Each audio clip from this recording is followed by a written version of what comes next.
First on చేసినప్పుడు ఏం చేస్తాము, ఆన్ స్టేట్ యూస్ చేస్తాం. ఇప్పుడు ప్రాసెసింగ్ జరుగుతుంది. మళ్ళీ ఆఫ్ చేయాలంటే it will be reaching to of state.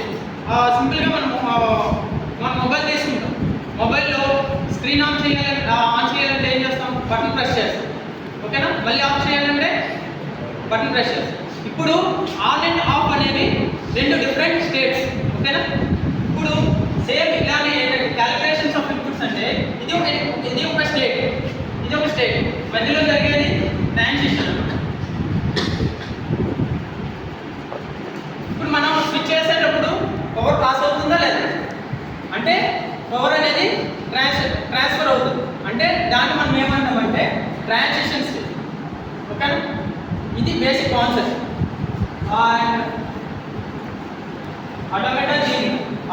Automation అంటే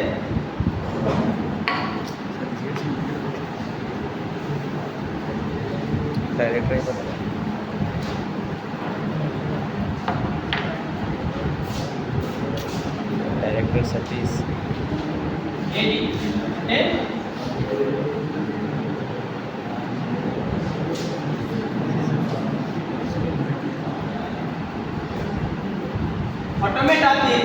ఆటోమేటా థియరీ అంటే మనం ఇందాక ఇన్పుట్ స్టేట్స్ అని చెప్పాం కదా. ఈ ఇన్పుట్ స్టేట్స్ అనేవి మన కంప్యూటర్ సైన్స్లో ఇన్వాల్వ్ అవుతాయి. ఏ విధంగా అంటే మనం ఇన్పుట్ ఇస్తాము, ప్రాసెసింగ్ అవుతుంది అని చెప్పాం కదా. ఇప్పుడు ఈ ఇన్పుట్ స్టేట్స్ అనేవి కంప్యూటర్ సైన్స్లో ఇన్వాల్వ్ అవుతుంది. అంటే కంప్యూటర్ సైన్స్లో ఇన్వాల్వ్ అవుతూ అది దేని క్లోజ్గా ఉంటుంది, మ్యాథమెటికల్ లాజిక్. అంటే ఇప్పుడు మనం 1s 2s క్యాలిక్యులేషన్ ఏదైనా ఇచ్చామనుకోండి, అది ఎలా ఉంటుంది, కంప్యూటర్ వెర్షన్లో మ్యాథమెటికల్ లాజిక్ ఓరియంటెడ్ ఉంటుంది. అంటే మనం ఇప్పుడు ఆపరేటర్స్ చదువుతున్నాం. ఆపరేటర్ అండ్ ఆపరేటర్లో ఏమేమి ఉంటాయి, ఆపరేషన్ జరుగుతాయి కదా, సమ్, సబ్ట్రాక్షన్, మల్టిప్లికేషన్, డివిజన్, ఇవన్నీ మ్యాథమెటికల్ ఓరియంటెడ్ ఉంటాయి. అంటే ఇచ్చిన ఇన్పుట్ స్టేట్స్ ఏవైతే ఉన్నాయో అవి మ్యాథమెటికల్ లాజిక్కి క్లోజ్గా ఉంటాయి. అంటే ఇప్పుడు ఈ ఇన్పుట్స్ ఏవైతే ఉన్నాయో, ఇన్పుట్ స్టేట్స్ ఏవైతే ఉన్నాయో అవి ఇన్వాల్వ్ అవుతాయి అన్నమాట కంప్యూటర్ సైన్స్. ఇప్పుడు మనం మ్యాథమెటికల్ లాజిక్ అంటే ఏంటి, study of formal language with mathematics. ఓకేనా?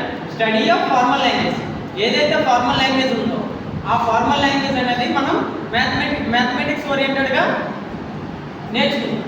దాన్ని మ్యాథమెటికల్ లాజిక్గా మనం స్టడీ చేస్తాం.